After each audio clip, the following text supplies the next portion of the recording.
From the old to the new. But can you spot the difference? Nottingham-based Raleigh says this is their closest recreation of the original 70s bike, as they bring back the famous chopper. Everybody's got a story about the chopper, and that's what's super exciting about it. The most famous chopper we've ever made is the Mark II. We've been able to replicate some of the parts that were really good. So the stuff like the gear shifter that is now fully working, you've got the one-piece saddle, you've got the sissy bar and the handlebars, which are really iconic from that 70s era of that Mark II bike. There has been some chopping and changing. Modern-day health and safety rules mean it isn't an exact replica, but it is bringing back memories. I mean, I love the chopper bike. It was distinctive. It was always a bright colour, and yeah, it was comfy. Will you be buying one? No. Why not?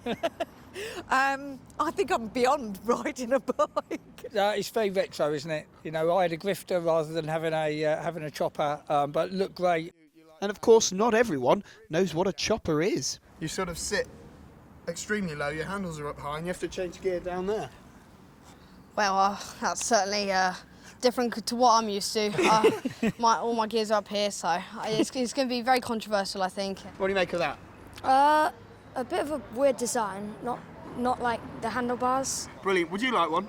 Yeah, I mean, depends whether I'd have to pay or not. That would be very, very good. I mean, it looks different, strong, fast, but to be honest, it's been quite a while I saw it in existence. Are you going to be buying one? No, I don't think so. I don't think I'd be safe on a bike these days, to be quite honest.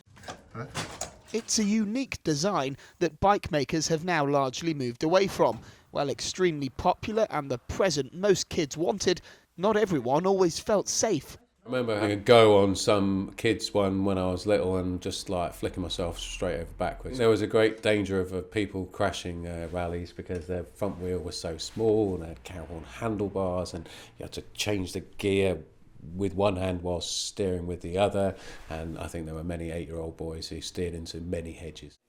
Raleigh says they're not trying to recreate the craze of the 70s when they sold 1 million Mark IIs. Instead, the limited edition bikes will be for those with a sense of nostalgia, but they won't feel reminiscent of the price. It used to cost around £35, still a lot of money in the 70s, but don't go thinking you'll pick one up for that price now. The new bike will be retailed at £950. Well, undoubtedly, there's a lot of sort of cachet in sort of retro, and of course anybody who sort of lived in the 1970s, which I did and indeed had one, you know, they look at it with fondness. It was a great sort of classic design. The chopper goes on sale next month, although is unlikely to rally the same levels of excitement as in decades gone by. Lewis Warner, ITV News, Nottingham.